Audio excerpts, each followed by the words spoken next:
नमस्कार दोस्तों, मेरा नाम है केदार पाटिल। मैं आप सबका स्वागत करता हूँ सातपुड़ा सुपर सेवियर के नए एपिसोड में। आज हम एक नहीं बल्कि कई सारे सेवियर्स की कहानी देखेंगे जो रिप्रेजेंट करते हैं नवी मुंबई एम्बुलेंस सेवा संस्था।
नमस्कार, मी मधुकर शिंदे। बाबा ॲम्ब्युलन्स सर्व्हिस या नावानं मी मार्केटमध्ये आज रुग्णसेवा करत आहे। आम्ही 10 ते 15 जे ओनर आहेत ॲम्ब्युलन्सचे त्यांनी मिळून आम्ही नवी मुंबई ॲम्ब्युलन्स सेवा संस्थेची सुरुवात 2016 पासून केलेली आहे। रुग्णांची योग्य प्रकारे सेवा झाली पाहिजे नवी मुंबईसाठी या उद्देशाने ही सेवा संस्था सुरू केलेली होती। नमस्कार, मी अंकित दिलीप मानकर, आई एकूरे ॲम्ब्युलन्स सर्व्हिस 2019 पासून या लाईनमध्ये आहे। नवी मुंबई ॲम्ब्युलन्स सेवा संस्थेशी जोडून काम करत आहे। नमस्कार, मी प्रकाश माने, कोमल ॲम्ब्युलन्स सर्व्हिस 15 पासून नवी मुंबईमध्ये चालू केलेली आहे। माझं नाव सूरजभान प्रजापती आहे। मी यश ॲम्ब्युलन्स सर्व्हिसच्या नावाने ॲम्ब्युलन्स सर्व्हिस चालू केली आहे। मी न्यू मुंबई ॲम्ब्युलन्स सेवा संस्थामध्येच काम करतोय।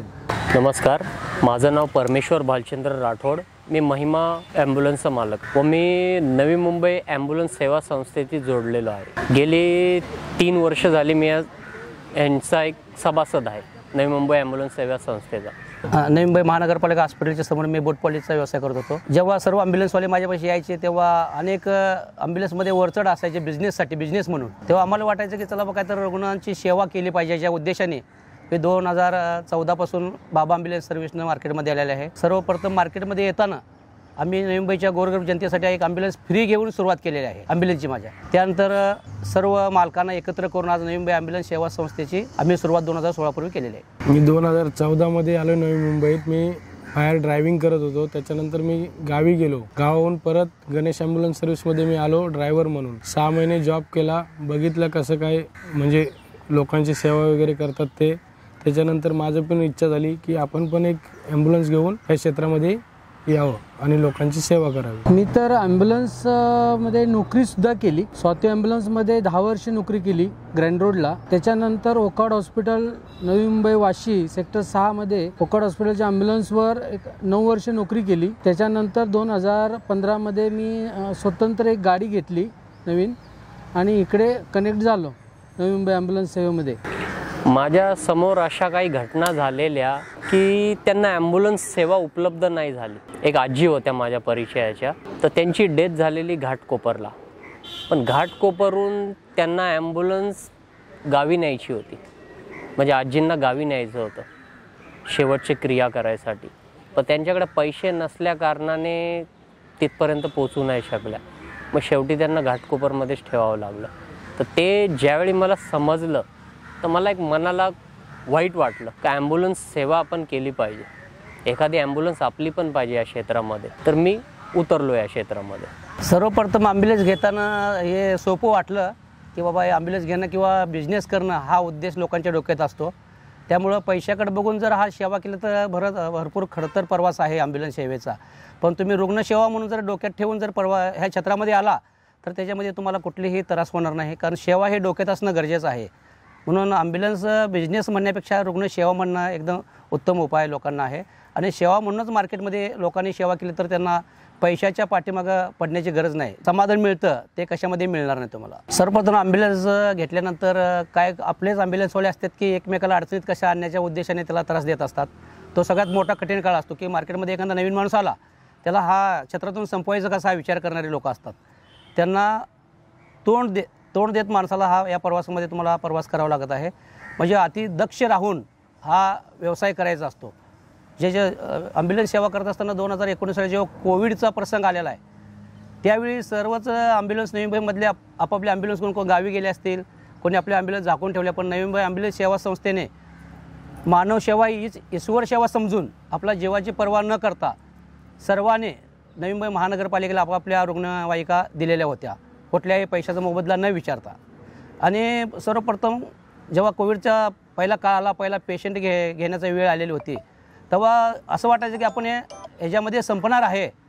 पण एक विचार असे यायचं की बाबा आपण असं पण मरणार आहे कोविडमध्ये आणि सेवा करूनही मरणार आहे. तर सेवा करूनच मरण्याचे ध्येय धोरण तोंडासमोर ठेवून आम्ही रुग्णसेवा कोविडमध्ये केलेलं आहे. अनेक लोकांचे चांगले वाईट अनुभव आले. कोणी आपल्या वडिलांना कधी कोविड झाला तर त्यांना उचलून हात देत नव्हता. काय मुलं असेही होते की वडिलांना खांद्यावर घेऊन आपल्या रुग्णालयापर्यंत ॲम्ब्युलन्सपर्यंत देत होते. आम्ही नवी मुंबईच्या ॲम्ब्युलन्स सेवा संस्थेकडून आम्ही 500 रुपयात रुग्णसेवा केलेली आहे कोविडमधून. गाडी मेंटेन करणं म्हणजे आपण एखाद्याचा जीव घेऊन चाललो आहे. एखादा पेशंट आहे आपल्या गाडीमध्ये, तर त्यावेळी त्या पेशंटला हँडल करणे म्हणजे तो लास्ट स्टेजला आहे, त्याला लवकरात लवकर हॉस्पिटलपर्यंत पोहोचवणं. तर त्यासाठी लोकांनी सहकार्य केलं पाहिजे. जसं विनाकारण लोक ट्रॅफिक जाम करून ठेवतात, रोड क्रॉस करतात. ॲम्ब्युलन्सचा सायरनचा आवाज आला का त्वरित लोकांनी जागा दिली पाहिजे, का जेणेकरून ती ॲम्ब्युलन्स लवकरात लवकर पार होऊन आपल्या डेस्टिनेशनपर्यंत हॉस्पिटलपर्यंत पोचेल व प्राण वाचू शकेल. गाडीचा मेंटेनन्स, टायर बघणे, इंजिन ऑइल, पाटे असतात, बुश, बेरिंग, हे सर्व व्यवस्थित ठेवावं लागतं. गाडीचं मेन इंजिनची सर्व्हिस, ऑइल योग्य वेळेवर चेंज करणे, कूलंट चेक करणे, सर्व स्ट्रेचर खर्च असतो. मी 2019 मध्ये आलो. 2 महिने जो होता तो बाहेरून धंदा केला व्यवस्थित, आणि नंतर लॉकडाऊन लागला. लॉकडाऊन लागल्यानंतर जे आपले टाटाचे पेशंट जे होते सर्व बाहेर पोचवायचे कॅन्सरचे, वेस्ट बंगाल, आसाम, त्यांना घेऊन जातेवेळी आम्हाला रस्त्याला भरपूर प्रॉब्लेम व्हायचा. कुठे जेवण नाही भेटायचं, पाणी नाही द्यायचं, कोण जवळ उभा नाही करायचं. त्या गावामध्ये गेल्यानंतर क्वारंटाईन करायचं, हे सगळं चालू होतं. त्याच्यामुळे इकडून जायचं का नाही जायचं ते पण तेव्हा विचार करायला लागायचा. हाच मोठा सर्वात कठीण काळ होता तेव्हा. कठीण काळ म्हणजे कोविडचा, त्याच्यामध्ये भरपूरच कठीण काळ होता. कोविडमध्ये जी सेवा देता यायला पाहिजे होती, पण गव्हर्नमेंटच्या या लॉकडाऊनमुळं फारशी म्हणजे मोठी सेवा देता नाही आली. पण जे आमच्याने जे होतं प्रयत्नाने ते आम्ही दिली. माझा अनुभव असा आहे की रस्त्यामध्ये जेव्हा ॲम्ब्युलन्स घेऊन आपण जात होतो तेव्हा जेवायला वेळेला काही भेटत नव्हता. कोणी उभाही नाही करायचा, कुठला हॉटेलवाला पण उभा नाही करायचा की जेवायला द्यायला पाहिजे यांना, की एवढा लांबून आले. ते टाईम लय कठीण परिस्थिती होती करोनामध्ये. आम्ही ॲम्ब्युलन्स सेवा, आता आमच्याकडे 3 गाड्या आहेत माझ्या स्वतंत्र. तर कोरोनाच्या वेळी गाडी ठेवले ॲम्ब्युलन्स तर ती चालवणं, सेवा देणं गरजेचं आहे. तर तिथं घरच्यांचा विचार आम्ही कधीच केला नाही. मुलं आहेत, फॅमिली आहे, डेड बॉडी घेऊन जाणं, पेशंट घेऊन जाणं, भरपूर म्हणजे एवढी त्रास कोरोनामध्ये की कोणत्याही काळात कुठलेही कोणी व्यक्ती भेटायचा काय. रस्त्याला आम्ही कलकत्त्याला चाललो होतो, जेवणाची पाण्याची अजिबात सोय नाही. पार्टीने आम्हाला स्वतः घरून जेवण हे रिटर्न येताना बनवून दिलं आणि ते आम्ही 4-4, 5-5 दिवस वाळवलं अक्षरशः डॅशबोर्डवर की ओलं खराब होईल म्हणून. अशा कठीण परिस्थितीत पाणी सुद्धा भेटायचं नाही. आम्ही वड्याचं पाणी पिले, वड्याला थांबून, नाल्याचे पाणी. इथपर्यंत खूप म्हणजे कोरोनामध्ये आमची एवढी हालत खराब. आम्हाला म्हणजे लोक ड्रायव्हर आम्ही येताना आजारी पडायचे, थांबून डॉक्टरकडे घेऊन. अशी परिस्थिती आम्ही ड्रायव्हर लोकांनी, मालक लोकांनी त्यांना घेऊन डेड बॉडी पेशंट कुणालाही अशी सर्व्हिस दिली की आम्ही आमच्या जीवाची सुद्धा पर्वा केली नाही. कठीण तर आहेच, सर्व गोष्टींना सामोरे जावं लागतं. गाडीमध्ये पेशंट असताना आपल्याला पेशंटकडेही लक्ष द्यायचं आहे, समोर ट्रॅफिक त्यांनाही हँडल करायचं आहे व सर्व व्यवस्थित हँडल करून पेशंटला योग्य वेळेत लवकरात लवकर हॉस्पिटलपर्यंत पोहोचवणं आहे. आता मुंबईसारख्या ठिकाणी म्हटलं तर कोणाचा जर आधार असल्याशिवाय मुंबईमध्ये येता येत नाही. आणि कुठल्याही बिझनेसमध्ये आता मला माझ्या मामांचा सपोर्ट होता, माझ्या भावाचा सपोर्ट होता. त्यामुळे आम्ही ॲम्ब्युलन्स क्षेत्रामध्ये आज येऊन आम्ही चांगली सेवा करून चांगली स्वतःची घरची प्रगती केलेली आहे. अशीच सेवा मिळावं, अशी लोकांचाही आमच्यावर आशीर्वाद असला पाहिजे. कुणाचीही लुटपाट न करता ही सेवा केलेली आहे आजपर्यंत. मी 2019 मध्ये आलो तो म्हणजे दादामुळेच आलो. त्यांनी सपोर्ट केला म्हणून मी या क्षेत्रात आलो. लोकांची सेवा करतोय, अजूनही त्याचा सपोर्ट आहे आणि घरच्यांचा पण घरातून सपोर्ट आहे. माझ्या लाईफचा सपोर्ट पिलर तर माझे सर्व पदाधिकारी आहेत. नवी मुंबई ॲम्ब्युलन्स सेवेचे सगळे पदाधिकारी, मधुकर शिंदे मामा, सुरेश शेठ, अंकित मानकर, माने काका, आनंद अंकल, या सर्वांनी सपोर्ट केला. त्यामुळे आजपर्यंत मी इथे पोचलो आहे व ह्यांच्यासोबत जोडून मी काम करतो आहे, एक सेवा चालवतो. तरी नवी मुंबईमध्ये मला सामावून घेतलेलं माणूस, त्यांचं नाव आहे सुनील शिर्के, मधुकर शिंदे आणि गणेश निलेकर, गोपाल वाडे, हे सर्व जुनी लोक. असा तर मी अंबरनाथला राहिला आहे आणि हे लोक मला भरपूर म्हणजे सहकार्य करतात. नवी मुंबईमध्ये बऱ्यापैकी सामावून घेतात. ही सेवा करताना 24 तास सेवा असते, रुग्णसेवा असते. त्यामुळं सर्वात ह्याचा त्रास आमच्यापेक्षा फॅमिलीला जास्त असतो की रात्री झोपल्यानंतर फोन येणं, पूर्ण फॅमिली डिस्टर्ब होते. मुलं उठतात रात्रीचं, आम्ही बाहेर जातो तेव्हा आमच्या मॅडम येऊन उठणं, दरवाजा लावणं, परत आम्ही येणं, परत म्हणजे फॅमिली डिस्टर्ब भरपूर आहे. पण त्यांना कसं आहे, सुरुवातीच्या काळी 1-2 महिने त्यांना तो त्रास झालेला भरपूर, पण वेगळं. पण त्यानंतर त्यांना समजून सांगितलं की नाही, हे करणं, हे काम असं आहे, सेवेचं आहे. उद्या आपल्या घरात एखाद्याला काय झालं तर आपण कसं रात्री उठून जातो, कशाचा वेळेचा विचार करत नाही, त्याप्रमाणे ही सेवा आहे. आणि दुसऱ्याची सेवा समजायची नसते, आपण स्वतःच्याच माणसांची मानवधर्म, मानवसेवा म्हटलेलं आहे. त्यामुळं ह्या सेवेमध्ये विचार करताना मानवसेवा हाच विचार केला पाहिजे आणि ते समजून सांगून फॅमिलीला मॅनेज केलेलं असतं मुलांना. जर फोन आला सगळेच उठत आहेत, कारण की आता आम्ही राहतोय रेंटवरती. 1 RK रूम आहे, त्याच्यामध्ये सर्व आम्ही 5 जण राहतो, मी, मिसेस, 2 मुलं आणि आई. त्याच्यामुळं फोन आला की सर्वच उठणार, दरवाजा लावताना सगळं तेच चालू आहे. मुंबईमध्ये जसं मी ह्या क्षेत्रामध्ये येऊन आज माझी स्वतःची संस्था आधार फाउंडेशनसुद्धा आहे. म्हणजे मानव सेवेमध्येच माझा लाईफमध्ये पुढं जात आहे. सर्वप्रथम माझ्या आधार फाउंडेशनमधून संस्था जिथं दिव्यांगांची सेवा केली जाते, त्या संस्थेतून मोफत ॲम्ब्युलन्स सेवा दिली जाते आणि मोफत अंधार सेवा आहे. डेली 300 लोकांना मी हॉस्पिटलमध्ये रुग्णांच्या नातेवाईकांना डेली 300 लोकांना फ्री जेवण दिलं जातं आमच्या संस्थेतनं.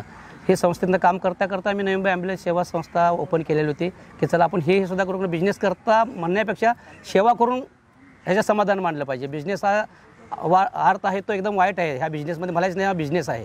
बिझनेस म्हटला की तिथं पैसा कमवणं उद्देश आला. आज आमच्या संस्थेच्या बॅनरवर पण सुद्धा केलेलं आहे की नवी मुंबईमध्ये जे रात्री ॲक्सिडेंट होतात ते मोफत सेवा मी दिलेलं आहे. लहान मुलं असू द्यात, बेवारस असू द्यात, ह्यांना मी सर्वप्रथम लवकर काम करतो. जसं जे एखादी पैशाचा कॉल असेल तर सोडतो, पण ही सेवा मी सर्वप्रथम करतो. मला दयाराम काकडे म्हणून त्यांनी ह्या व्यवसायामध्ये मला ह्या सेवेसाठी मी गॅरेज चालवत होतो. गॅरेजमधून मला ह्या लाईनमध्ये मी आलो सेवा करण्यासाठी. माझी आयुष्यात म्हटलं तर स्टार्टिंगला मी ग्रँड रोडला कामाला होतो स्वाती ॲम्ब्युलन्समध्ये. तर सतीश मांजरेकर म्हणजे त्यांच्या अनुभवानुसार ते बोलतात कसे, पार्टीशी कशी बोलतात, फोनवर कसे बोलतात, हे मी स्वतः अनुभवलं आहे. आणि यातूनच त्यांच्याकडून मी अशी प्रेरणा घेतली की ॲम्ब्युलन्समध्ये काय आहे, म्हणजे सेवा करून 2 पैसे मिळतात, त्याच्यावर आमचा उद्धारनिर्वाह होतो. आणि नवी मुंबईमधले सर्वच म्हणजे अध्यक्ष असो, उपाध्यक्ष असो, सचिव असो, सर्व यांचं नाव काढण्यासारखे आपल्याला हे एक घटना आहे माझ्यासाठी. माझ्या लाईफचा सपोर्ट पिलर तर माझे सर्व पदाधिकारी आहेत. ॲम्ब्युलन्स वाशी नवी मुंबई ॲम्ब्युलन्स सेवेचे सगळे पदाधिकारी, मधुकर शिंदे मामा, सुरेश शेठ, अंकित मानकर, माने काका, आनंद अंकल, या सर्वांनी सपोर्ट केला. त्यामुळे आजपर्यंत मी इथे पोचलो आहे व ह्यांच्यासोबत जोडून मी काम करतो आहे, एक सेवा चालवतो. माझ्या वैयक्तिकच म्हटलं तर नवी मुंबई ॲम्ब्युलन्स सेवा संस्थेचे सर्व पदाधिकारी, सभासद, आणि मी राहतो अंबरनाथला, पण या लोकांनी मला अगदी 1001% मदत करतात. ॲम्ब्युलन्स माझी इथं उभी असते, काही असेल तरी ह्या लोकांचा मला खूप असा म्हणजे माझे भाऊ वडील असे माझ्या पाठीशी उभे असतात. अशा प्रकारे मला असं जाणून देत नाहीत की बाबा तुम्ही घरी गेलात आणि तुमची पाठीमाग गाड्या सगळं करून देतात. मी जरी नसलं तरी हेच मला यांचा मोठा सपोर्ट आहे. हा न्यू मुंबई ॲम्ब्युलन्स सेवा संस्थाकडूनच सपोर्ट भेटतो. जे आमचे पदी अधिकारी आहे ते आम्हाला सर्व फुल सपोर्ट करतात, प्रत्येक गोष्टीने सपोर्ट करतात. जेव्हा मी आलो, माझी एक गाडी पहिली घेतली होती, त्याच्यानंतर माझ्याकडे कोविडमध्ये थोडंफार असं म्हणजे पैसे इकडे तिकडे करून आपले बाकीच्यांनी मदत करून जेव्हा मी सेकंड गाडी घेतली तर मला एक गाडी शॉर्ट पडायची सर्व्हिस करायला. म्हणजे लोकांनी कोणी एखाद्या मित्रांनी कोणी फोन केला गाडी पाहिजे, तर आपल्याकडे गाडी नसायची अवेलेबल. तेव्हा जेव्हा मी सेकंड गाडी घेतली, यांनी सपोर्ट केला थोडा, सुरेश प्रजापती त्यांनी थोडा सपोर्ट केला. तेव्हा मी दुसरी सेकंड गाडी घेतली, तेव्हा मला लोकांना सर्व्हिस द्यायला गाडी माझ्याकडे अवेलेबल होत होती. तेव्हा मला जरा बरं वाटलं मनाला. काही दिवसापूर्वी माझ्याबरोबर घडली. ॲक्च्युली उल्हासनगरला गेलेलो बॉडी सोडायला. बॉडी सोडून येत असताना उल्हासनगर पाईपलाईनला एक ॲक्सिडेंट झालेला होता. एक मुलगा तिथे जखमी अवस्थेत पडलेला होता. लोकांनी मला थांबवलं. मी थांबलो. ते बोलले ह्याला त्वरित हॉस्पिटल न्यावं लागेल. तर मी त्याच अवस्थेमध्ये लगेच स्ट्रेचर खाली घेऊन त्या मुलाला स्ट्रेचरवर टाकलं. लगेच ॲम्ब्युलन्स घेऊन मी महानगरपालिकेला पोचलो व त्वरित त्याचा इलाज झाला. तर जीव वाचला. त्याच्यानंतर त्याच्या भावाने मला फ़ोन करून सांगितलं का भाई आप भगवान के रूप में आए, इसलिए मेरे भाई का जान बच गया. तर ते ऐकून मला एक मनाला समाधान वाटलं का मी काहीतरी चांगलं काम केलं. कोविडमध्ये सर्वच ॲम्ब्युलन्सवाले लुटपाट करत होते. लुटपाट करताना प्रत्येक आज मी आमच्या संस्थेच्या माध्यमातून मी अनेक न्यूजपेपरना दिलं की बाबा काही लोक लुटपाट 1 किलोमीटरसाठी 13-14 हजार रुपये घेतात. एकदम दुःखद प्रकार होता. हा विचार करून आम्ही सर्व संस्थेतल्या सभासदांनी ठरवलं की नाही बाबा खरं मानव सेवा करायची आहे. जे काय होईल ते, कोणी पैसे देऊ अगर नाही देऊ. आणि ही सेवा मी 3 महिने कंटिन्यू केलेली होती आणि ते भरपूर समाधान वाटलं की आम्ही लोकांना जिथं लुटपाट होते तिथं आम्ही सेवा दिलेली आहे. ह्या सेवेत आलो 2020मध्ये. करोना लॉकडाऊन झालं तरी मला वैयक्तिक तर स्वतःला असं वाटलं की लॉकडाऊन झालं आहे आणि खरोखरच आपल्याकडे ॲम्ब्युलन्स आहे आणि आपली गाडी लोकांना, पेशंटला डेड बॉडी नेण्यासाठी यूज होते. मग आपण मागं पुढं कशाला पाहायचं. अगदी मोठा प्रसंग म्हणजे लॉकडाऊन. ॲम्ब्युलन्स सेवा करण्यात मोठा प्रसंग होता लॉकडाऊनचा, कोरोना काळ. मग ते रिलेटिव्ह स्वतःचे आई असो वडील असो हातसुद्धा लावत नव्हते. अशा पेशंटना आम्ही स्वतः न मास्क घालता खाली आणलेलं आहे, गाडीत टाकलेलं आहे. कुणीही गाडीत बसायचं नाही, आम्ही स्वतः एकटाच करायचो, ॲम्ब्युलन्सवाले स्वतः. हा मोठा प्रसंग होता. पेशंटची सेवा करतो, इकडून तिकडून घेऊन जातो हॉस्पिटलमध्ये. तेव्हा ते बरं होतात, तेव्हा आपल्याला बरं एकदम समाधान वाटतं की आपण जी सेवा दिली आहे त्याच्यामध्ये आपल्याला पण समाधान होतं. हा लयदा घडला आहे की लोकांनी आपल्याला सांगितलं तुमच्यामुळे लवकर आले, पेशंट आमचा जगला, आभार मानतात. मी सेक्टर 16मधून एकदा सकाळी 6 वाजता पेशंट घेऊन गेलेलो. नवरत्नाचं वरती हॉस्पिटल आहे. सकाळी कोणीही माणूस उचलेला नव्हता, फक्त त्यांचा एक पोरगा होता आणि आम्ही दोघांनी उचलून पहिल्या माळ्यावरती चढवलेलं. तो पेशंट जगला. आधी आपल्याला भेटतो. ही सेवा करत असताना जेव्हा आम्ही गाडी स्ट्रक्चर बनवायचं असतो तेव्हा आमची चर्चा व्हायची कुठली वस्तू किती चांगली आहे. हे चर्चा होताना कळलं की सातपुडा ट्रॉली जी आहे एकदम उत्तम प्रकारे आहे, मजबूत आहे. हे आपल्या ॲम्ब्युलन्सवाल्याच्या मित्राकडूनच समजलेलं आहे. नाही, याच्यामध्ये आम्ही अनेक असे लोकल स्ट्रेचर वापरायचे. त्याच्यामुळे पेशंट घेऊन जाताना कधी त्या ट्रॉली लॉक व्हायच्या, पेशंट पडायचे. कधी रुग्णांना त्याची इजा झालेली होती. नातेवाईकांच्या सुद्धा आरेरेवी व्हायच्या किंवा ते आमच्या आरेरेवी करायचे, बाबा आमचा पेशंट पडला. हे जेव्हा वाटायचं वाईट वाटायचं की आम्ही एक चांगल्या ट्रॉलीच्या शोधात होतो. आणि ते आमच्या ॲम्ब्युलन्सवाल्याच्या अनेक मित्रांकडून कळले की सातपुडा हे ट्रॉली एकदम उत्तम प्रकारे आहे, व्यवस्थित चालते. कधी त्याच्यामध्ये 5-6 वर्षापासून काय प्रॉब्लेम आलेला नाही. सर्वप्रथम सेवा करताना मी स्वदेशी मालाचा वापर करावा हे डोक्यात पहिल्यापासूनच आहे सर. जी वस्तू थोडी इंडियन असो, महाग असली तरी चालेल, पण ती स्वदेशी मालाची असली पाहिजे, इंडियन असली पाहिजे. चायनाच्या ट्रॉल्या हे कशा आहेत, आपण त्याचा यूज करताना त्याच्याबद्दल क्वालिटीबद्दल काय माहिती नसते. त्याच्यामुळं अनेक आम्हाला वाईट प्रसंगांना तोंड द्यावं लागलेलं आहे त्या वस्तूमुळं. चायनाची वस्तू असो किती वापरले तर आपण आज मुलांना वापरतो. चायना मोबाईल वापरा, किती दिवस चालतात त्याचा भरपूर अनुभव आहे. इंडियन वस्तूच्या वापरण्याचा आपल्याकडे अनुभव आहे. त्याचा अनुभवाचा फायदा म्हणून इंडियन वस्तूचा वापर केला पाहिजे. चायना ट्रॉलीचे पार्ट भेटत नाहीत, सातपुडाचे कसे पार्ट भेटतात. चायनाचे व्हील काय गेले तर त्याच्यासाठी गाडी उभी राहायची, जोपर्यंत येत नाही तोपर्यंत ते चालू नाही होणार. हे कसं नाशिकलाच आपल्या जवळच्या जवळ आहे, फोन केलं तरी माल आपल्याला अवेलेबल करून देतात ते लोक. आणि ती लोडिंग अनलोडिंगला पण ट्रॉली बेस्ट आहे चायनापेक्षा. मला आता झाले 2019पासून मी वापरतो ती ट्रॉली. सातपुडा स्ट्रेचर मी आता 2020मध्ये नवीन गाडी घेतली, त्यामध्ये लावलेलं म्हणजे स्ट्रेचर आहे, ट्रॉली स्ट्रेचर. तर मला पहिल्यापासून ज्या ट्रॉल्या भेटल्या त्याच्यापासून अतिउत्तम वाटते. म्हणजे स्लायडिंग आहे, खाली खेचता येते, व्यवस्थित वरती जाते. नाही तर काही चायना ट्रॉली कधी पेशंट खाली फोल्डिंगच होत नाही, अडकायचं. पेशंटसुद्धा आमच्याकडून पडलेले आहेत. पण तुमची ट्रॉली सातपुडाची अगदी 100% व्यवस्थित चालते पेशंटला. आम्हाला सातपुडा ट्रॉलीची एकदा किती हेवी बॉडी असू द्या, पेशंट असू द्या, इझिली वर खाली करता येते ते ना. आणि दुसरी ट्रॉली वापरली चायना विना तर पेशंट पडले किती आमच्याकडून, ह्याच्याने असं काही त्रास नाही झाला आपल्याला. मला 30 वर्षाचा अनुभव आहे ॲम्ब्युलन्सचा. अगदी तुमची सातपुडाची खरोखरच चांगली ट्रॉली व्यवस्थित चालते. नक्कीच चायनीजपेक्षा सातपुडा ट्रॉली स्ट्रेचर वापरणं म्हणजे ज्याला सोयीस्कर पडते, पण शक्यतो लोकांनी ॲम्ब्युलन्सवाले नवी मुंबईमध्ये किंवा ऑल ओव्हर महाराष्ट्रामध्ये सातपुडाची ट्रॉलीची चॉईस करणं अगदी 100% चांगलं आहे. सातपुडाचं स्ट्रेचर आहे स्मूथली हँडल करता येतं व त्याचे पार्ट्स पण लगेच अवेलेबल होतात. तसं बाहेरच्या यांचे अवेलेबल होत नाही स्ट्रेचरचे पार्ट्स. व पडायची भीती असते, कधी पेशंट असेल एखादा सिरियस असेल तर बाहेरचे स्ट्रेचर पडू शकतात. पण ह्याची आपण गॅरंटी देऊ शकतो की हे स्ट्रेचर फार छान आहे व आपलं इंडियन मेड आहे. हा सन्मान मिळाल्यावर मला आनंद झाला. आज कोणीतरी ॲम्ब्युलन्सवाल्यांचा सन्मान केला. सातपुडा सुपर सेव्हियर पहिल्यांदाच आमच्या ॲम्ब्युलन्सवाल्यांचं कौतुकाने आणि मनापासून आमचं म्हणजे थोडक्यात सत्कारच म्हणा. पहिलीच वेळ आहे आमची सत्कार करण्याची. सातपुडा सुपर सेव्हियर मी तर माझ्या लाईफमध्ये पहिलीच वेळ कुणीतरी मला खूप तुम्ही लाईफमध्ये काय काय घडलं विचारणारी पहिलीच व्यक्ती आहे ती सातपुडा सुपर सेव्हियर. अभिनंदन. मनापासून एवढं आपलं तुमचा अभिनंदन करतो की आज पण असा कोणी आम्हाला केला नाही. वेळेनुसार ॲम्ब्युलन्सवाले म्हटलं की आज समाजामध्ये एकदम तुच्छ समजायचे. कधी ॲम्ब्युलन्समध्ये लोक बसायच नव्हते. आज मी गावात जरी ॲम्ब्युलन्स घेऊन गेले तरी लोकांना वाटतं की ॲम्ब्युलन्सवाला ते पहिलं गावाची बरं ॲम्ब्युलन्स उभी कर, कारण मैताचे कामं करतो. हा समाजात एक तुच्छ प्रकार समजला जातो की हे बॉडी वाहतात. त्यामुळं एक थोडा वाईट वाटतं त्या गोष्टीचं की बाबा आम्ही बॉडीला हात लावून गेलं, कुठं आम्हाला लवकर पाणी देत नाहीत किंवा घरी गेले तर अजून बायको पाणी शिपडते अंगावर. काहीतरी एक सामाजिक गोष्टी त्यांच्या डोक्यात आहेत, त्या नष्ट झाल्या पाहिजेत. आणि रुग्णसेवा करताना असे अनुभव आलेत की स्वतःचा माणूस मेल्यावर त्याच्या पुढून वरती रडतात लोक, पण दुसऱ्याच्या बॉडीला स्पर्श केला तर लोक आम्हाला बोलतात की ते तुच्छ आहे. हे समाजातून सर्वप्रथम नष्ट झालं पाहिजे.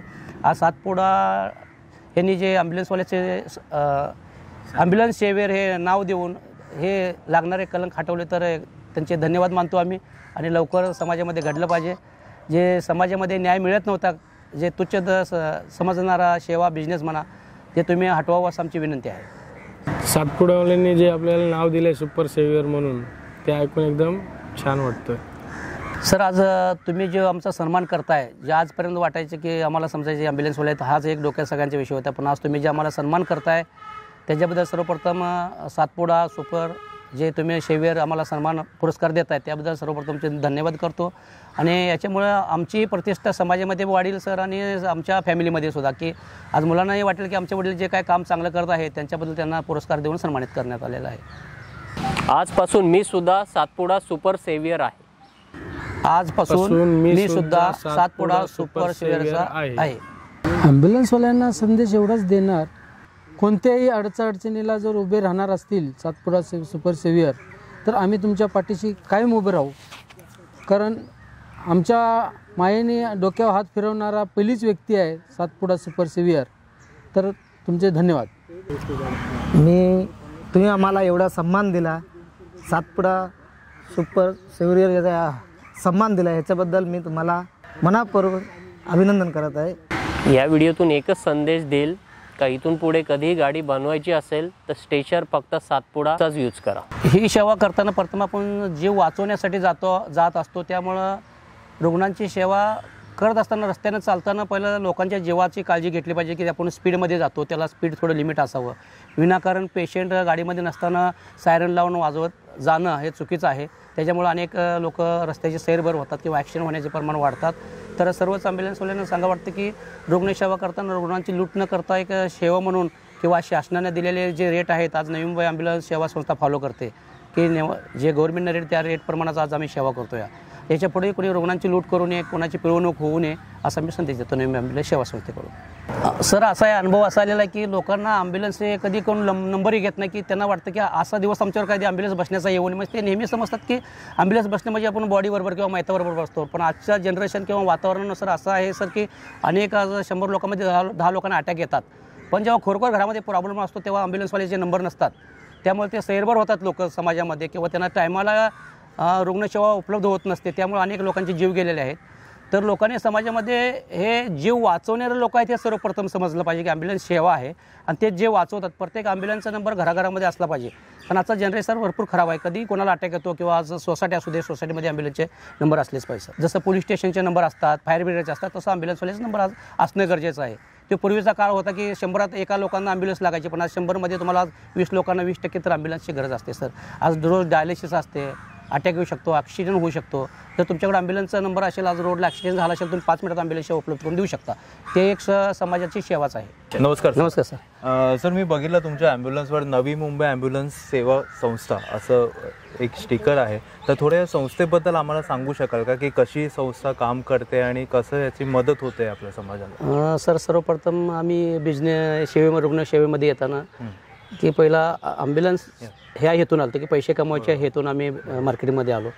पण त्यानंतर कळलं की ॲम्ब्युलन्स हा बिझनेस नाही, हा रुग्णसेवा हा नाव आहे. आणि मानवसेवा ही ईश्वर सेवा असल्यामुळं आम्ही 2012 नंतर मी या बिझनेसमध्ये आलेलो होतो.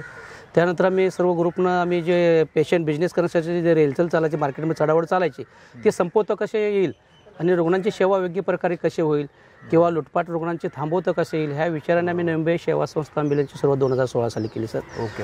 ह्या सेवेचा उद्देशच असा आहे की कमीत कमी लोकांना सेवा पुरवणं किंवा आपण एकत्र आल्यामुळं लोकांना जास्तीत जास्त लोकांना सेवेचा लाभ कसा देता येईल. आज माझ्याकडे एक ॲम्ब्युलन्स होती, जर माझी बाहेर गेली दुसरी देता येत नव्हती. पण आज आम्ही मार्केटमध्ये एकत्र 15-16 मला आल्यामुळं आज आमच्याकडे 30 ते 35 ॲम्ब्युलन्स आहेत. आज कुठूनही जरी आमच्याकडे फोन आला तर आम्ही 5 मिनिटात ती रुग्णसेवा देऊन त्या रुग्णांचा जीव वाचवू शकतो सर. हे सेवेचा लाभ आहे त्याच्यामध्ये. त्याच्यामुळे सगळ्या पेशंट्सना बेसिकली जास्त आणि कसं एक एकत्र गाडी असल्यामुळे आम्ही बिझनेस पण एकत्र करून ते जे अमाऊंट आम्ही वाटून घेतो सर्वजण समान. असं नाही की मला आज पैसे भेटले नाही असं नाही. सर्वांचा परिवार आहे. जे काय मी 1,00,000, 1,000, 2,00,000 महिन्याची कमवते आम्ही सर्वजण वाटून घेऊन आमचा परिवार चालवतो सेवेच्या लाभातून सर. त्याच्यामध्ये आम्ही सेवेतून आज संस्थेच्या माध्यमातून गोरगरिबासाठी बाबा खरंच गरीब आहे पण त्याची बॉडी आज गावी महाराष्ट्रात कुठं गावी घेऊन जायचे आहे 500-1000 किलोमीटर, आम्ही डिझेल ड्रायव्हर पण त्यांना ते सेवा देतो सर. प्रत्येक मालक एकाचा देतो. नवी मुंबईसाठी सगळ्या पोलीस स्टेशनला आज त्याची गरज आहे काय की रोड ॲक्सिडेंट होतात, मग सर्वप्रथम गरज ॲम्ब्युलन्सची असते. पण सरकारी गाड्या असतात पण त्या कमी असतात किंवा त्या वेळेवर पोहोचत नाहीत सर. कारण ते सगळं सरकारी प्रोसेस करता असाच निघून जातो. पण आम्हाला फोन करा, आम्ही त्यासाठी जे लोकांचा जीव वाचवण्यासाठी ते फ्रीमध्ये ठेवलेले आहे. अरे मस्त. तर फार छान वाटलं हे ऐकून की या संस्थेकडनं एवढा लाभ होतोय समाजाला. तर तुम्ही आपल्या ह्या गाडीमध्ये कोणतं स्ट्रेचर वापरता एकदा जस्ट बघू शकतो आपण? आम्ही थोडं 2 मिनिटं सांगायचं सर की पहिला ॲम्ब्युलन्समध्ये खाली 4ची ॲम्ब्युलन्स वापरायचा, पण त्याच्यामध्ये बॉडी नेण्यासाठी पहिला आईस बॉक्स आतमध्ये यायचं सर. त्याच्यामुळे आम्हाला ट्रॉली किंवा असे वापरायला भेटत नव्हते. पण आता 2017-18 पासून ती 7 पुढा ट्रॉली होती. त्याचा आम्हाला शोध लागला काय ॲम्ब्युलन्सवाल्याकडून पण चांगल्या प्रकारे आहे.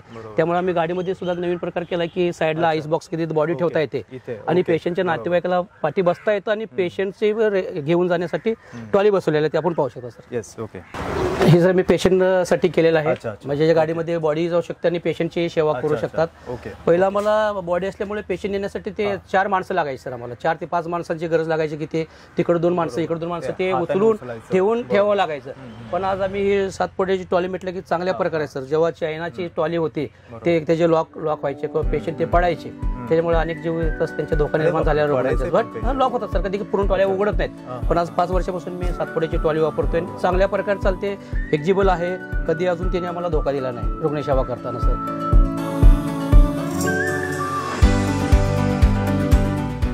ही तुम्ही आता गेले 5 वर्षापासून वापरतो सर. अच्छा. ओके. ग्रेट. आणि ह्याच्या आधी जे तुम्ही वापरत होता चायनीज तुम्ही मला येतात ना पेशंट पडतो म्हणजे मलाही धक्का बसलाय. माझ्यापासून 2-3 वेळा पडलेला आहे सर. पेशंट पडलेला आहे. कशा काय कारणामुळे असं झालं? कधी कधी लॉक होतं सर, पूर्ण जात नाही ट्रॉली. मग पेशंटचे कसं ते लॉक न झाल्यामुळे पेशंट काय लॉक होत नाही, पाय लॉक होईल, पाय लॉक होत नाही हे पूर्ण हे होतं. आणि त्याला कसं पहिलं हे होतं लॉक करण्यासाठी आता हे कसं ऑटोमॅटिकली होतं. एक माणूस त्याला ट्रॉली ऑपरेट करू शकतो जिथं 4 माणसांची गरज नाही. त्याच्यामुळे हे जास्ती सेफ्टी आहे. वेट चांगलं 200 किलोचं वेट घेतं चांगलं. कधी आम्हाला अजून प्रॉब्लेम आला नाही. ओके. ओके.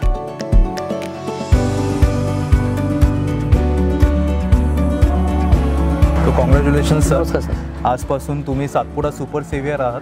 सो तुम्ही नुसतं मधुकर शिंदे साहेब नाही, तुम्ही सुपर सेव्हियर मधुकर शिंदे साहेब. धन्यवाद सर. आज तुम्ही आम्हाला सन्मान केल्याबद्दल सर्व तुमच्या सातपुडा टीमचं मी अभिनंदन करतो सर. असेच आपली प्रगतीवर प्रत्येक लोकांपर्यंत प्रत्येक रुग्णवाहिकेपर्यंत सातपुडा ट्रॉली पोहोचावी अशी माझी इच्छा आहे sir. Thank you so much. Thank you. Congratulation Ankit साहेब. आजपासून तुम्ही सातपुडा सुपर सेव्हियर तर तुम्ही सुपर सेवियर ही उपमापासून अंकित साहेबांच्या आधी लावू शकता. सातपुडा स्ट्रेचरचे खूप खूप आभार आम्हाला सुपर सेवियर केल्याबद्दल. केदार सरांचा आणि सातपुडा कंपनीचा धन्यवाद. कॉंग्रॅच्युलेशन्स प्रकाश सर, तुम्ही आजपासून सातपुडा सुपर सेवियर आहात. धन्यवाद. थँक्यू. थँक्यू.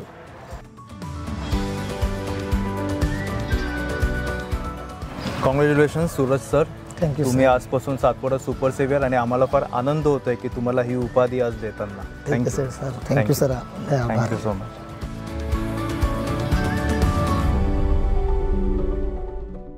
कॉंग्रॅच्युलेशन्स परमेश्वर साहेब, आम्हाला sir. फार आनंद होतोय तुम्हाला आज ही उपाधी देताना. So from today you are a Satpuda super saviour. धन्यवाद. Thank you so much.